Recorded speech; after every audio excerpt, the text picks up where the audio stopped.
Nah, jadi sistem pendidikan yang ideal dalam sebuah lembaga pendidikan adalah yang memiliki pendekatan yang fokus pada pengembangan karakter dan keterampilan praktis siswa, serta fleksibilitas dalam kurikulum nanti. Tujuannya apa? Tujuannya adalah untuk menciptakan lingkungan belajar yang memfasilitasi siswa dalam bidang akademik maupun non-akademik. Jadi mempersiapkan siswa nanti untuk menghadapi tantangan di hidup masa depan nanti. Contohnya, ciri utama dalam sistem pendidikan yang ideal yaitu pendekatan yang berpusat pada siswa. Jadi sebaiknya pembelajaran ini berfokus pada kebutuhan, minat, dan potensi siswa tersebut. Jadi agar siswa ini bisa berpartisipasi aktif dalam belajar tersebut. Jadi guru hanya sebagai fasilitator. Jadi seperti itu. Nah, yang kedua yaitu ada ciri utama sistem pendidikan yang ideal yaitu penilaian autentik. Jadi siswa ini tidak hanya dinilai dari ujian tertulis saja, tidak hanya dari akademiknya saja, tetapi juga harus dari non-akademik. Dan siswa juga harus memiliki penilaian secara menyeluruh. Jadi seperti juga nilai moral bisa masuk ke penilaian, seperti itu. Jadi nanti penilaiannya bisa refleksi diri, seperti itu. Nah, ada juga yang ketiga yaitu ciri utama sistem pendidikan yang ideal yang harus diajarkan di sekolah yaitu pengembangan keterampilan hidup atau life skills. Nah, jadi siswa ini diajarkan untuk diajarkan keterampilan untuk komunikasi, berpikir kritis, untuk pemecahan masalah. Jadi agar dia ini bisa lebih siap lagi menghadapi tantangan-tantangan yang dalam hidup mereka gitu nantinya ya. Jadi sambil diberikan contoh-contoh masalah-masalah kehidupan dan cara penyelesaiannya seperti apa sebaiknya. Seperti itu. Yang keempat yaitu ada kurikulum yang fleksibel dan adaptif gitu. Jadi kurikulum yang disesuaikan dengan perkembangan dan kemampuan siswa dan minat dan bakatnya. Jadi jangan sampai kurikulum ini malah keluar dari pengembangan yang kita inginkan, jadi kemampuan yang harusnya dimiliki oleh siswa dan mengikuti zaman juga kurikulum. Jadi misalkan di zaman ini kita lebih banyak untuk memajukan teknologi, jadi siswa jangan hanya berpusat pada buku gitu, hanya buku saja, pada guru saja, tidak. Jadi siswa juga diajarkan untuk belajar teknologi seperti komputer dan lain-lain sebagainya. Yang kelima yaitu dukungan pengembangan diri dan mental siswa. Jadi selain akademik, siswa juga harus diberikan dukungan secara emosional agar mental siswa ini tumbuh dengan baik nantinya dan siap untuk menghadapi tantangan hidup.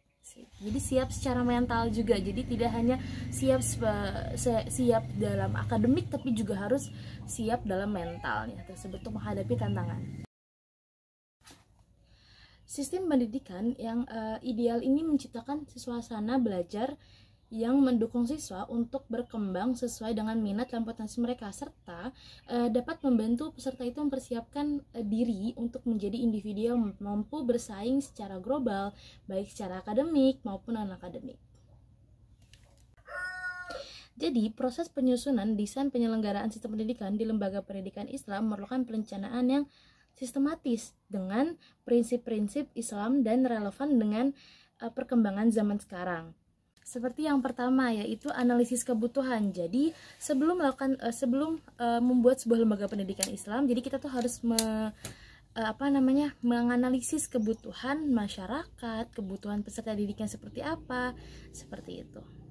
Lalu yang kedua yaitu menentukan visi, misi, dan tujuan pendidikan. Jadi visi dan misi dan tujuan pendidikan seperti apa yang kita ingin capai, terus peserta didik seperti apa yang kita ingin hasilkan dari sekolah kita nantinya. Lalu yang kedua yaitu pengembangan kurikulum yang islami dan relevan. Jadi dipastikan untuk kurikulum yang ini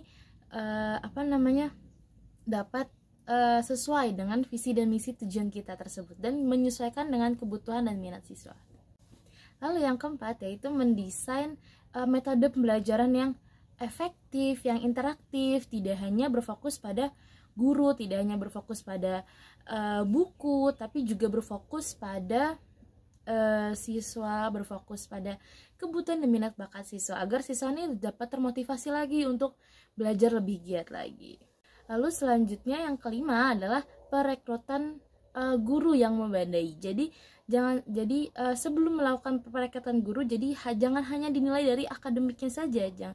Nah, tapi juga harus dinilai dari non akademik, seperti kayak sikapnya seperti apa, seperti itu. Lalu dilihat juga cara mengajarnya seperti apa, lalu kemampuan atau ilmu pengetahuan Islamnya seperti apa. Dan jangan lupa untuk dilakukan pelatihan guru agar guru menjadi akan menjadi seorang guru yang tidak hanya pintar dalam akademik tetapi juga dan akademik. Lalu yang keenam yaitu ada penerapan manajemen dan tata kelola yang efisien. Jadi penerapan tata kelola manajemen ini kita harus transparansi seperti itu, dan amanah, profesionalisme itu penting dalam sebuah menerapkan tata manajemen dan tata kelola yang efisien nantinya. Lalu dilanjutkan dengan evaluasi pengembangan selanjutnya. Jadi setelah dievaluasi dari awal sampai akhir apa yang kurang dan apa yang harusnya tidak ada tapi ada, seperti itu. Lalu setelah melakukan evaluasi lalu melakukan pengembangan. Jadi melakukan pengembangan lagi agar dapat menyesuaikan juga dengan kebutuhan zaman sekarang seperti apa. Dengan beberapa langkah ini, lembaga pendidikan Islam dapat merancang sistem pendidikan yang tidak hanya mengakar pada nilai-nilai Islam saja, tetapi juga siap untuk menghadapi tantangan di zaman berikut.